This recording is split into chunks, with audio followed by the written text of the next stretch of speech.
Good afternoon, everybody. All right, happy Friday.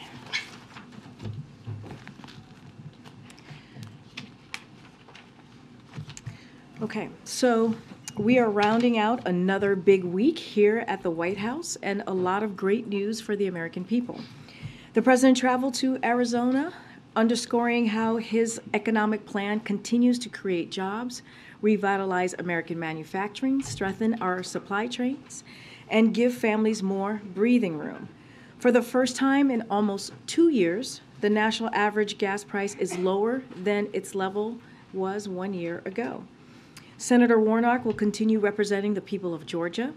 He ran on the president's message: we must strengthen Social Security and Medicare, lower prescription drug costs, and protect a woman's right to make her health care decision. The president announced historic relief to protect the hard-earned pensions of hundreds of thousands of union workers and retirees thanks to the American Rescue Plan. And yesterday, President Biden kept his promise to bring Brittany Griner home and reiterated his commitment to securing Paul Whelan's release. The president will never give up.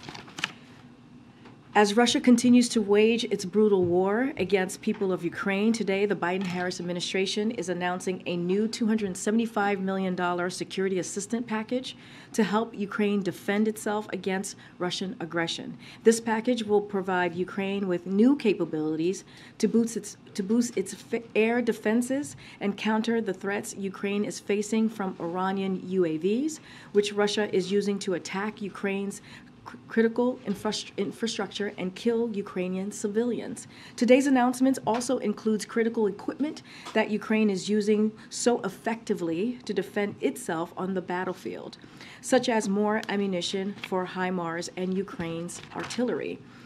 And now, our favorite thing is the week ahead. So just giving you a quick look. Actually, it's more than a quick look. We have a lot to share for next week. On Monday, the President and First Lady will travel to Joint Base Myer-Henderson Hall in Arlington, Virginia, to participate in a United States Marine Corps Reserve Toys for Tots event. They will join spouses of senior Department of Defense and service leadership and local military children in sorting donated toys for distribution to families in need ahead of the holidays. This engagement is part of the First Lady's Joining Forces initiative to support those who serve, including families of service members and veterans, caregivers, and survivors. And we'll also have National Security Advisor Jake Sullivan right here in the press briefing room on Monday to preview the African Leaders Summit. On Tuesday, the president will host a ceremony on the South Lawn to sign the Respect for Marriage Act, accompanied by members of Congress, members of his cabinet, and stakeholders. On Wednesday, the president looks forward to hosting the U.S.-Africa Leaders Summit. This summit will underscore the value the United States places on our collaboration with Africa on the most pressing global challenges and opportunities, as well as on the Biden administration's commitment to revitalizing global partnerships and alliances. We expect to engage a wide range of African and U.S. stakeholders to illustrate the breadth and the depth of American partnerships with African governments, businesses, civil society, and citizens. Partnerships based on dialogue that harness the creativity of our peoples. In the morning, the president will deliver remarks at the U.S.-Africa Business Forum. Later in the day, he will host a small group multilateral meeting with leaders. In the evening, the president will host the U.S.-Africa Leaders Summit dinner in the East Room. The president will also observe the 10th anniversary since the tragic Sandy Hook shooting. We will have more details on that next week. On Thursday, the president will continue his participation in the Africa's Leaders Summit. He will participate in the Leaders session on partnering on the Africa Union's Agenda 2063, the continent's strategic framework for inclusive and sustainable development based on Pan-Africa unity, self-determination, freedom, progress, collective prosperity. Afterwards, he will participate in a family photo with the leaders. In the afternoon, the president will participate in the leaders session on promoting food security and food systems resilience. And then on Friday, the president will head to Wilmington. He will remain there over the weekend. With that, it's all yours. Thanks, Karine. Did the president get a heads up from Senator Sinema in advance of her announcement this morning that she would re-register as a Democrat? As an independent, sorry. So I will say this, as always, we do not discuss private conversations that we have with members of Congress. Don't have anything else to share outside of that, but we are just not going to share any private conversations that we have with Congress. Can you talk about the president's reaction? Was he surprised? Well, I put out a statement, and that, as you know, I speak for the President of the United States. So he sees and we see Senator Sinema as a key partner on some of the most historic pieces of legislation that you all have covered in this administration. When you look at the past 20 months, from the American Rescue Plan to the Bipartisan Infrastructure Law to the Inflation Reduction Act to the Respect for Marriage Act, from also the PACT Act, all of these pieces of legislation have been historic, and we have partnered with Senator Sinema. And so, look, we understand her decision to register as an independent in Arizona. The way we see it and understand it, it does not change the new Democratic majority control of the Senate. And we have every reason to expect that we will continue to work with her successfully. And on a different topic, yesterday's prisoner swap, does the president believe that the deal that was struck by his administration with the Bush administration to free Brittany Griner was a fair one, that was a fair arrangement? Look, and when I've talked about this yesterday as well, here's the way that we have seen this. When you talk about fair, Brittany Griner is an American citizen who was being held unjustly. She was being held unjustly under intolerable circumstances. That was what was happening to Brittany Griner. And so that means something to the president. He believes, when you have an American passport, it means something. And so he wanted to do everything that he could to make sure that he brought her home. And we were presented with an option. As you know, we've laid this out. You've heard from my NSC colleagues as well, where it was either Brittany or no one. That was the option that we were given. And so the president wanted to keep his promise in making sure that he brings American citizens home who are being wrongfully detained abroad. That is a promise that his administration is continuing to fight for. And so that's what you saw. You saw the same action that he took with Trevor Reed, he took with Brittany Griner, and others. Almost a dozen other wrongfully detained Americans have come home under his administration, and he is going to continue to work very hard, and his administration to work very hard to bring Paul Whelan home. So is that fair or not? The way that we see it is that this was an opportunity to bring an American home. That's how we saw the deal that was presented to us. And what was occurring is, in the past week or two, we saw that from the Russians were willing to release Brittany Griner for Mr. Boot. That was what was presented to us. They were not willing and I said this yesterday, to negotiate in good faith for Paul Whelan. And so it was either Brittany Griner, one American, or no American. And so that's how we see the negotiation that was presented in front of us, and that's the very difficult decision that the president had to make, and we were able to bring her home safely. I understand. I'm sorry. I was gonna go ahead. I understand you're not going to detail private conversations, but just to be clear, was the White House given a heads up that Senator Sinema was going to be? I'm just not going to go into details. I'm just not going to go into details on any private conversation that we have. I'm just not going to go into details or lay out any private conversations that we have with Congress. That's something that we normally do. Just not going to do that. But that suggests that a private conversation did occur. Mary, I'm just not going to go into details on this. Well, let me try this then. Just 2 days ago, you said that Warnock's win gave you a little bit more breathing room, a little bit more ability to deliver for the American people. Does Sinema's decision to leave the party take away some of that breathing room? Look, as I said, and I put out a statement on this, as you all know, as I said, that we understand Senator Sinema's decision to register as an independent. The way that we see it, it does not change the majority, or it doesn't change the complexion of what our Democratic majority is going to look like in the Senate. How then does it impact you? I mean, you're saying that this decision won't change at all how you work with her, or you said that you expect that, or you have every reason to expect that you will continue to work successfully with Sinema. Where does that expectation come from? Because she has voted with the president 93% of the time, because she has worked with us on key priorities of this administration. When you think about his economic policy, I just laid out all of the different historic pieces of legislation that we have been able to get done, and she has played a key role in that. When you think about the CHIPS and Science Act, when you think about the bipartisan infrastructure law, those are pieces of legislation. There's another long list of other things that she's worked with us on. That's 93%. And so we think that partnership will continue. We do not see a change in our Democratic majority as it relates to the Senate. So we are very confident. I'm going to call actually on Alex in the back because of what occurred yesterday. I know Brett is not here, but want to give you an opportunity to ask a question. Thank you.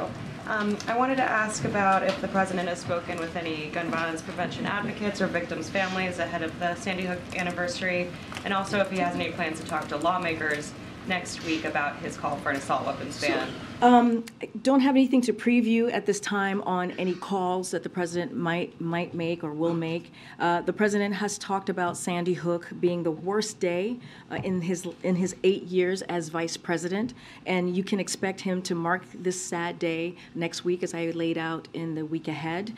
On Wednesday, as you all saw, the president joined survivors and families impacted by gun violence to deliver remarks at the 10th annual National Vigil for All Victims of Gun Violence, organized by the Newton Action Alliance. The vigil was a service of mourning and loving remembrance for all who have fallen victim to the ongoing epidemic of gun violence in America. And as you all know, the president has done more than speak about gun violence. He's actually taken action. He fought relentlessly to take action as well. He has done taken more executive action at this time in his presidency than any other president. And so, look, and let's not forget, he signed the most significant gun safety legislation in 30 years this summer, but he feels that is not enough, and we need to do more. And so he continues to call for the assault weapons ban. He did that on that day, on Wednesday, when he was there with families and friends, speaking of this moment. And he's never going to stop showing up and speaking out. And I have said this before, he believes his role as president is to make sure that we continue to continue to push this into the dialogue. So making sure that the American people understand how important it is to talk about getting the assault weapons ban. Karine, thank you so much. I want to follow up on Mary's question when she asked you why you feel confident that you'll be able to continue to work with Senator Sinema successfully. You cited her record, but just to put a fine point on it, has the administration been given assurances by anyone within the senator's office or the senator herself that she is going to continue to work with you? I'm just not going to divulge or speak to any private conversations that we have with members of Congress. That is something that is not unusual. That is something that I've said many times before. Understand the question. What I am saying is her actions speak to what we're trying to lay out here, right? 93% that she's voted with the president over the last 20 months. I've listed out the historic pieces of legislation that she has played a significant role, that she's played a key partner role with us. And so, we don't see a change in the Democratic majority with her deciding to register as an independent. Do you expect her to caucus with Democrats? Look, we don't see a change in the Democratic majority, and so we see this as a decision that she has made, but we do not see a change in our Democratic majority. Let me ask it this way, and then I do have one on Brittany Griner. Does Senator Sinema have the support of the president in this decision and moving forward into 2024? So cannot speak to 2024. I'm covered by the Hatch Act, and as far as I understand it, she hasn't announced her plans for 2024 yet. So just not something that I'm going to speak to. Support of the president right now. Absolutely. Well, we see her as a key partner. We understand her decision to register as an independent. Let me ask you about something that Vladimir Putin said today. As you know, he held that press conference, and he said more prisoner swaps may occur between the U.S. and Russia. He said, quote, everything is possible. What does the U.S. make of that? What does the administration hear in those words? So we're just not going to talk about any ongoing diplomatic conversations. We've been very clear that we want the American people to know that their safety and security is among our highest priority when it comes to aggressively doing everything that we can to bring Americans home who are being wrongfully detained, bringing them home safely, but not going to get into any diplomatic conversations from here. Thank you. Now that Brittany Griner is back on U.S. soil, has President Biden spoken to her, or does he plan to?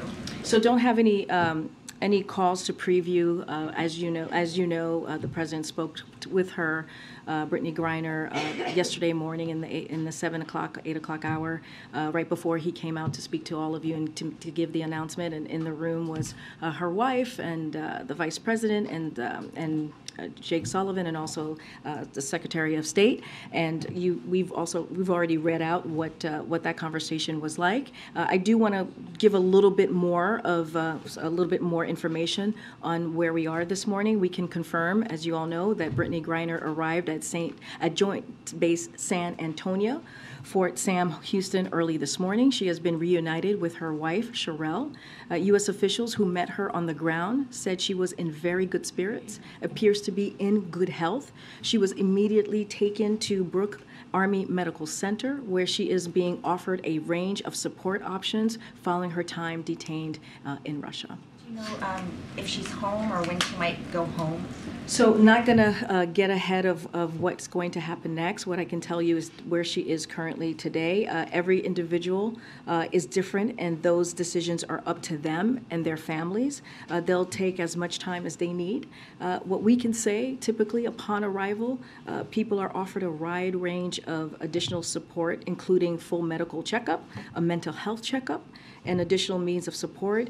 All of this is voluntary, so it is up to her and her family. Can you confirm the report that Russia wanted Vadim Krasikov, who is a Russian assassin being held in Germany, in exchange for Paul Whelan? So I cannot go into any specifics or any negotiations information from here. As you know, we are working very hard to secure Paul's return, and so don't want to get ahead of what's currently happening, and I just want to leave it there. Okay. Well, did the U.S. have any conversations with a third party when they were negotiating the prisoner swap? I'm just not going to get into specifics on any of the negotiations. What I can tell you was that we realized, and I think I said this a moment ago, we realized about a week or two ago that Russia was willing to do a negotiation to release Brittany Griner, and that was Brittany Griner for Mr. Boot. And that's what they offered. They were not negotiating in good faith when it came to Paul. They categorized him very differently, and we've talked about that. Unfortunately, in an illegitimate charges that they levied against Paul, and so at this time we were not able to secure his release. I don't want to get into any specifics about negotiations as we continue to have those conversations to secure Paul. Just one more quick one. In order to get an American back, is the U.S. only willing to swap a Russian national, or would it consider trying to work with another country to get someone else? I get your question, and I understand. I just cannot get into what we will or will not do any of the negotiations. We have Americans out there who are wrongfully detained, being held hostage, and we want to make sure that we get them home safely. And negotiating from here or giving information on the internal mechanics or process certainly would not be prudent. Thanks, Karine. China is easing its COVID-0 restrictions. I'm wondering if you could talk about whether that's something that the White House supports or doesn't, and specifically how you see it playing out for U.S. manufacturing that has operations in China. Do you think it will sort of improve supply chains because there will be less restrictions on workers, or is there concern, both medical and economic, about if there are wide-scale outbreaks of COVID in China now that they've used So any policies of the PRC, I'm certainly not going to comment about them from here. What we have been very clear about is China's COVID policy is not a policy we are pursuing here. In the United States, we are focused on what works, like encouraging Americans to get their updated vaccine, which we try to do as often as we can from here, and also just more broadly in the administration, and making testing and treatment easily accessible. That is going to be our focus. We're just not going to comment on PRC's policies. And then Fox Business had a report today that Bank of America CEO Brian Moynihan is on a short list to replace Janet Yellen if and when she decides to leave the administration. Wondering if you could comment on that at all. So, as Secretary Yellen said herself just last month, she has no plans to leave. It seems to be that report to us seems to be pure speculation. I'm going to go. Go ahead. Merci, Karine. I have two questions. The first one is on... First, I thought you were going to talk to me in French. I was going to be like, oh, gosh. Hope my mom's not watching. First thing is on the statement that came out today about Canada and the U.S. taking coordinated sanction against Iranian officials connected to human rights abuse. I'm trying to figure out why this coordination with Canada in this very instance. First of all, it's good to see you. It's been a while, a long time. So I know I made a joke, but it is good to see you. So I just want to say at the top, the United States is committed to supporting the Iranian people and imposing costs on those responsible for the brutal crackdown. We continue to coordinate with allies and partners and find ways to confront Iran's human rights abuses, both in public and also in private. The joint U.S.-Canada statement today is an example of this effort. We took coordinated sanctions against actions today against Iranian officials connected to human rights abuses, including those committed as part of the ongoing brutal crackdown aimed at denying the Iranian people their human rights and their fundamental freedoms, their fundamental rights. So we'll continue to support the Iranian people. I can't speak to Canada. You would have to speak to their government, as I'm sure you do often, but I can't speak to different countries' reasoning for their own reasoning for taking action. But clearly, this is an important action that shows support for the Iranian people as we're seeing this truly brutal crackdown on the civilians there. Thank you. And my other question is on the next week's summit, the African Leaders Summit. I'm just, we're going to get into details, but I'm trying to figure out how much do the Chinese intense economic involvement and the Russian, through Wagner, military involvement, is playing a role in the president's willingness to engage even more intensely with the leaders. What I can say, our focus next week is going to be on Africa. That's going to be the focus of the summit. This summit is an opportunity to deepen the many partnerships we have on the African continent. We will focus on our efforts to strengthen these partnerships across a wide range of sectors, spanning from businesses to health to peace and security, but our focus will be on Africa next week. Okay. Can you provide any updates on what the president is doing to push forward the government spending bill? So look, I've talked about this many times, and we believe getting the government funding done is critical, and it's going to be important. And this is something that we encourage and continue to talk to Congress about getting this done. I talked about how Shalonda Young is certainly leading that effort, our OMB director, and she knows how to get bipartisan deals done here. And look, we were able to get government funding done in a bipartisan way last year. We believe it should be done in a bipartisan way this year. There is enough time to get this done. We are talking about critical resources that the American people need. When you think about public health, public education, our national security, these are all incredibly important, and it should be done in a bipartisan way, and there's enough time to get that moving. And as families are facing rising school lunch debt, can you also provide an update as to what the president is doing to push forward free school meals for all? So the president, as you've heard him say, is proud that his American Rescue Plan provided additional emergency food and nutrition assistance for those in need, building on our $60 million investment in farm-to-school initiatives. Our national strategy on hunger, nutrition, and health, which we released in September, includes a provision on creating a path to free health school meals for all children. As a first step in reaching this goal, the administration is committed to working with Congress to expand access to healthy free school meals to an additional 9 million kids over the next decade. But obviously, this has been a priority for this president since the beginning of his administration.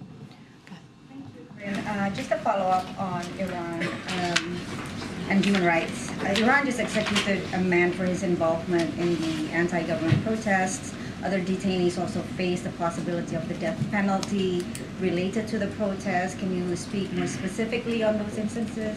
So we denounce these draconian sentences in the strongest terms. These sentences are meant to intimidate people and suppress dissent. And so they will not work.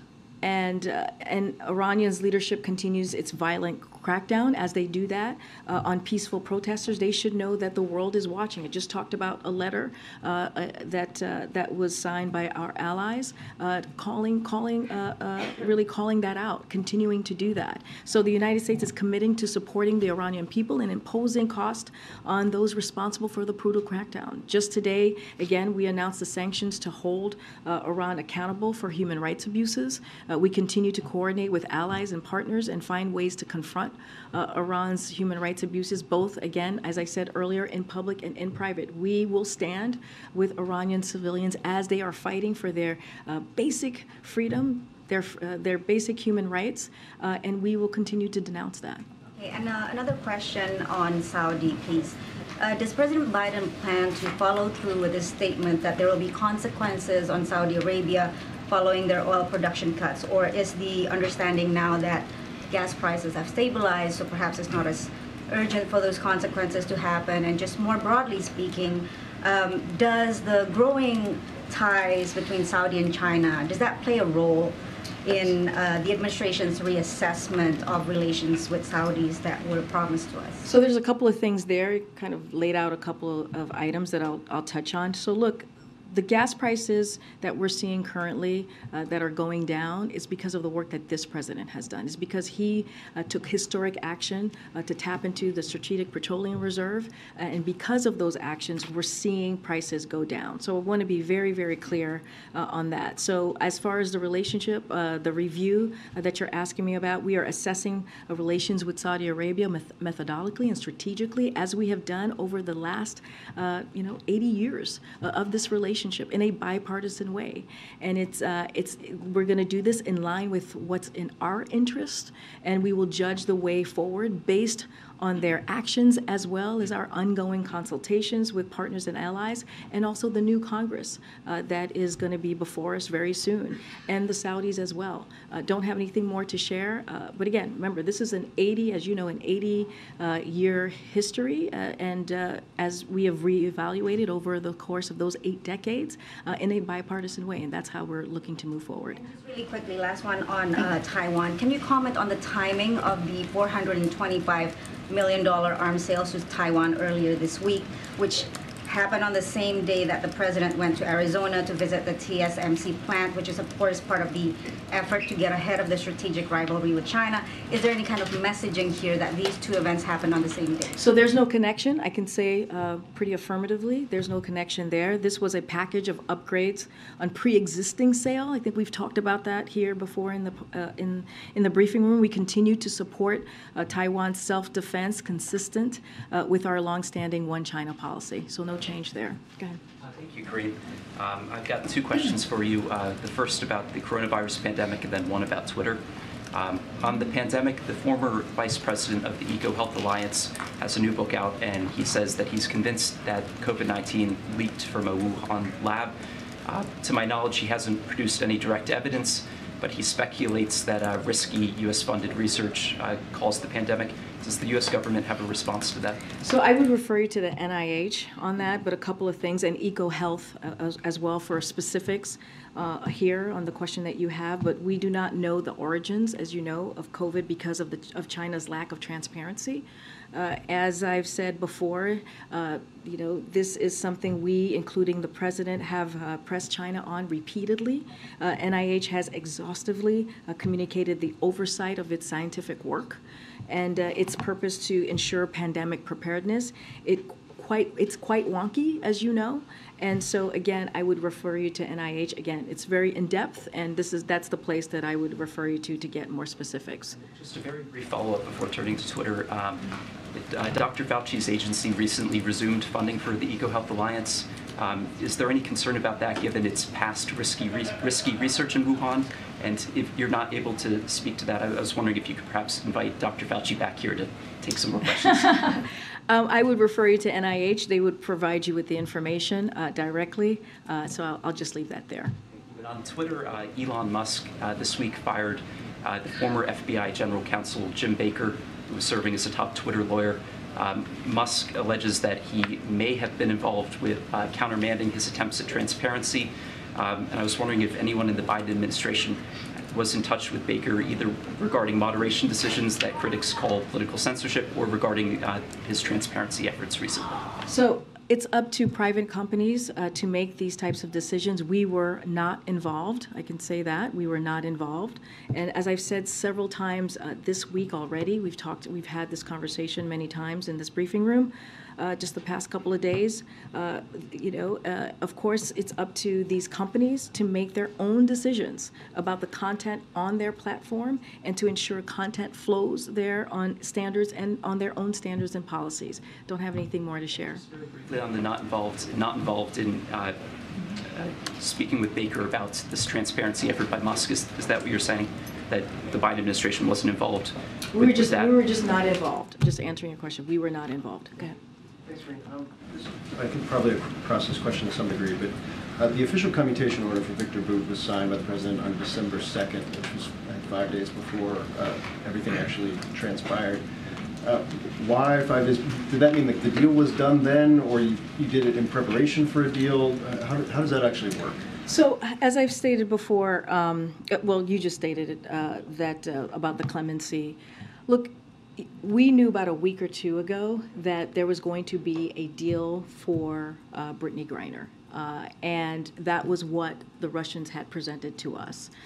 And they wanted the deal, right, to secure her return was Mr. Boot for Mr. Boot for Brittany Griner. And so that was the deal that was presented to us, and that's how we moved forward because we wanted to make sure we brought one American home. It was either no American or one American. And so that process was about a week or two ago. I can't go into detailed specifics on the 5 days or when things were signed. I don't have that information to provide for you at this time. But we learned that about a week or two ago. But preparatory, nothing was final until Brittany Griner was in the custody of I kind of laid out kind of the process yesterday or how that all worked. Don't have that in front of me to share with you at this time. But what I can say is the past week or two, we learned from the Russians that they were willing to release Brittany Griner from Mr. Boot. And we tried throughout the past several months, as you know, the past 6 months since we heard from Secretary Blinken back in July saying that we were in intensive conversation to get Brittany home, to get Paul Whelan home. In every conversation over the last several months, we worked very hard to get the both of them home. That was always a priority. And again, it wasn't until very recently that we learned that they were only willing to make an arrangement for Brittany Griner, and Paul Whelan, as I've stated many times before, was just seen differently in an illegitimate way, and so the president wanted to make sure we brought an American home, and that's what we saw yesterday. In terms of legislatively, I know you guys are very much in the lame duck zone right now, but has the last week either changed or spurred the planning for the next Congress legislatively, how you guys approach the next Congress, and was that shifted at all by what happened this morning? What happened this morning? Yes. No, not at all.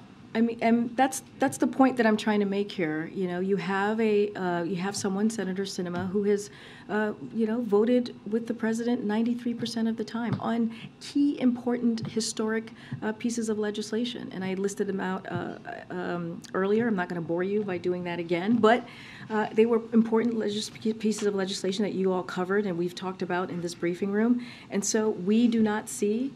We understand why she would want to register as an Russian independent, but we do not see the Democratic majority changing with this decision that she's made. Okay.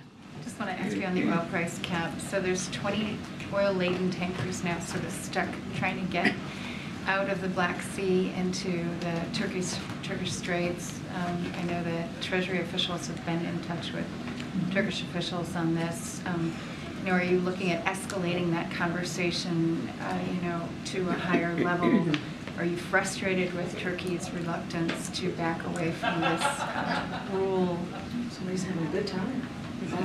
Okay, so as you said, we've been in touch with Turkey about how the price cap only applies to Russian oil, and explained that the cap doesn't necessitate additional checks on ships passing through Turkish waters.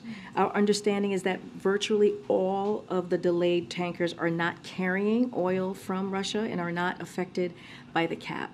So Turkey has made clear they share our interest in a well-supplied market and allowing seaborne oil to transit the Turkish Straits. They have made clear their goal is to resolve this issue as quickly as possible. And so again, we've been in touch with Turkey, and this is how we're moving forward. It doesn't seem to be resolved at all. I mean, there's 28 tankers now, and now on top of it, you've got the Turkish officials saying they don't see any reason to rescind that rule. Well, in our conversation, they want to resolve this issue, and we are again having those conversations with Turkey, and we feel like we are going to get to a place where this will get resolved. Okay, and then let me follow up on oil production. The Russians have said they could cut oil production to sort of avoid, having to sell below the cap. Are you in any way sort of considering that this oil price cap was not a success or will not be a success because of these various responses? Look, we're not surprised by Putin's reaction and response and what Russia is saying. Look, the price will lock in a discount on Russian oil, especially in light of the $100 per barrel they earned just a few months ago. And it can be adjusted over time to prevent Russia from further profiteering from its war. And we see this as an opportunity. This is an unprecedented action, demonstrates the unity of the United States and our allies and partners. So again, I'm not going to be, when it comes to, limiting their flow, we're not in the business of responding to a hypothetical as well, but wanted to lay out how we see this process moving forward, and we don't know what will happen. But as we have said, we are focused on limiting Putin's ability to profit from rising prices to fund his illegal war, while promoting stable global energy markets. This is not about Russian oil of the market. This is about the cap. The cap at this level maintains clear incentives for Russia to continue exporting, and we believe that it should. Can I just ask you a domestic question? So Maxwell Frost was denied, an apartment or an application because of really bad credit. I know that you've looked at housing inequities and problems facing people of color in terms of getting housing and just fairness in the housing market. This practice of requiring credit applications and then fees that carry a fee seems to be something that's happening all over the country. Is there anything that the White House or that the Biden administration can do to curb what seems to be a predatory practice in some cases, where people are basically, in order to even get a chance of getting an apartment in this very tight and difficult housing market, you have to pay money up front? So the president and the administration understands that Americans are struggling with high cost of housing. That is something that we have seen throughout these past several years. And that's why the president released his housing supply action plan that we have talked about.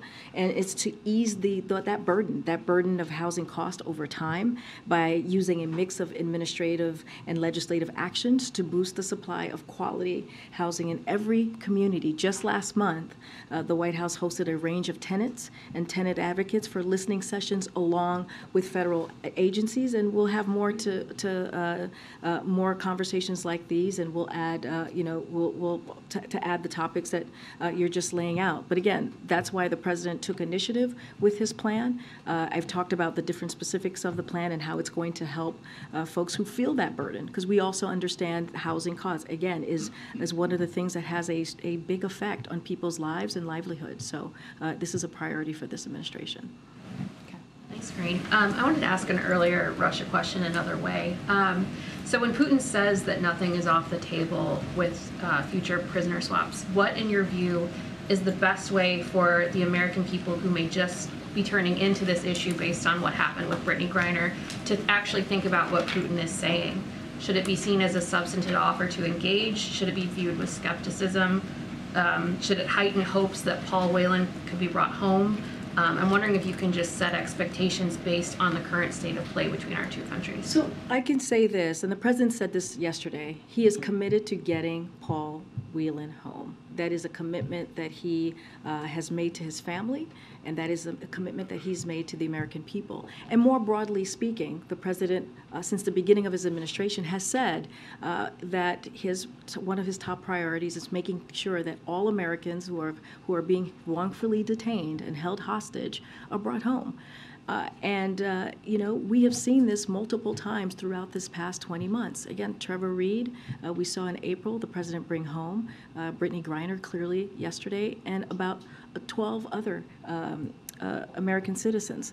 And so the president's going to stay committed to that. I'm not going to get into what President Putin says or not say, or I'm just not going to get into his head. That's not something that we do from here. What I will say is that we are going to continue to negotiate in good faith to get Paul home. Okay, Karen. To follow up from the other day on the NDAA, the House has now passed this legislation. It does rescind the military vaccine mandate, which you've made clear the president does not agree with. Will the president sign this legislation or veto it? Again, I'm just not going to get ahead of the president. This is something that the president decides on. We've been very clear where we stand on the vaccine mandates, and we've said it many times before. Republicans in Congress have decided that they'd rather fight against the health and well-being of our troops than protect them, and we think that it's a mistake. Not going to get ahead of any final votes that may occur. You talked about the House. Every year, the NDAA has some provisions we support and some we don't. So the president will judge this in its entirety. I noted that that the House is moving on this, but I'm just not going to get of any decision that the president's going to make. He has not yet made a decision. I have not spoken to him about this, and so I'm just not going to get ahead of him. Thanks, Karine. Senator Sinema didn't travel with the president earlier this week to Arizona. So do you know when the last time that they spoke was? I don't have the last time that they spoke, so don't have anything to share with you at this time on that piece. And while he was in Arizona, he called her, quote, a tremendous advocate for the people of Arizona and a leader in so many issues important to this state, end quote.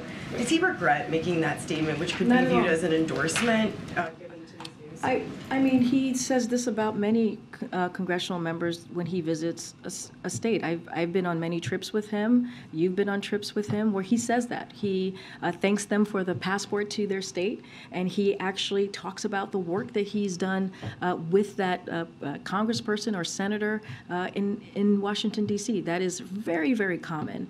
You can look at almost every speech that he's made while he's visited the state, and he talks about and lists how these congressional members and senators, House members, he's worked with them to deliver, whether it's the bipartisan infrastructure legislation, whether it's the American Rescue Plan, whether it is the Inflation Reduction Act, or all.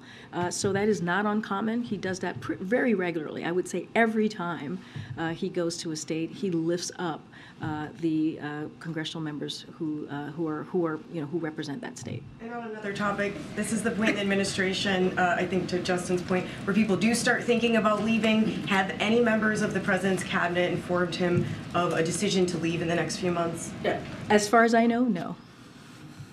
Go ahead. Thanks. Okay. Has the U.S. reached out directly to Syria to seek Austin Tice's release? His family issued a statement saying the NSC has failed to meet with the Syrians to work with them. Look, You know, I don't want to get, again, trying to be very careful here, not going to get into any negotiations or personal conversations that we may be having with a wrongfully detained or someone who is being held abroad. We want to be very careful here. Don't want to get into diplomatic discussions. What I will say is that this president is committed, as I've said many times, as he has said, to do everything that he possibly can to bring home Americans who are wrongfully detained and held hostage, and that is a commitment that you have seen. He has, promised and kept over the past several months. And following up from earlier in the week, do you know if the president has counted the votes to determine if he will seek an assault weapons ban during the lame duck? I don't have anything more to share beyond what I said a couple days ago. You don't know if he's counted the votes? I just don't. I don't have an update for you at this time. Okay, go ahead. Thanks, Karine. On the economy. So we saw the producer price index come down a bit, but it's still above 7%. The Federal Reserve Chairman says that core inflation may be moving sideways. We get a CPI inflation reading again next week. So if Americans don't see significant progress on inflation, does that mean the Inflation Reduction Act early next year hasn't worked? Well, okay, let's step back for a second.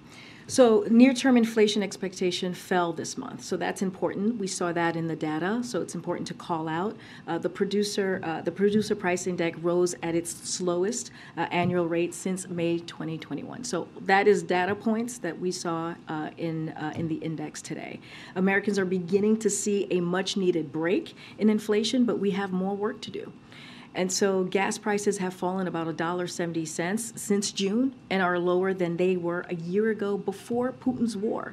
That's because of the work that this president has done to bring gas prices down, to deal with an issue that matters to the American people when we look at the economy, which is inflation and cost. So millions of Americans shopping for health insurance plans continue to save $800 per year thanks to the Inflation Reduction Act. So yes, it's been beneficial, and we see that it is working.